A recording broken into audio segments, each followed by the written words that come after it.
I know you are on the Intelligence Committee. You track a lot of national security issues. The U.S. intelligence assessment back in February that was declassified said Iran is, quote, not currently undertaking the key nuclear weapons development activities necessary to produce a testable nuclear device. Are you concerned that some of these calls for strikes on Iran by Israel or for even U.S. participation in them, could that change Iran's calculus? Well, I think it could, and that's why we don't want to see this escalate. You know, last night we supported Israel in their defense very successfully. This is a very aggressive act by Iran.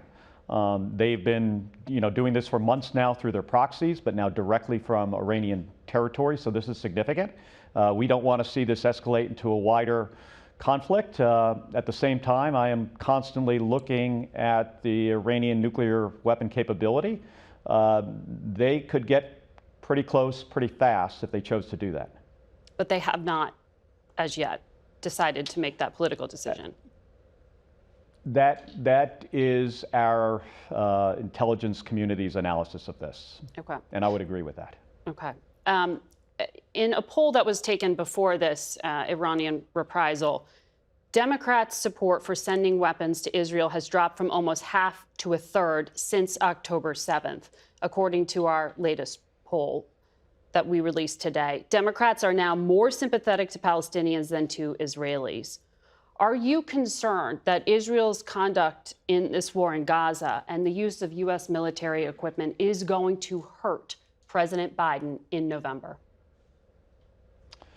Well, my first concern here is the Israeli people and the Palestinian people. I mean, Israel was violently attacked on October 7th. I've watched an hour of footage from that day. It was horrific, and Israel has a right to defend itself.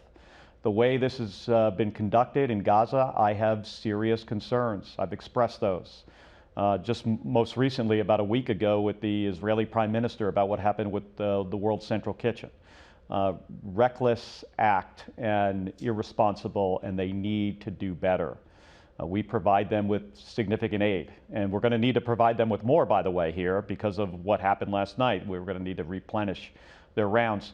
Yeah, I mean, I'm always, I'm concerned with perceptions and an election, but the thing that's always top of mind for me, because I sit on the Intelligence Committee, I'm on the Armed Services Committee, it's our own national security and the national security of our allies.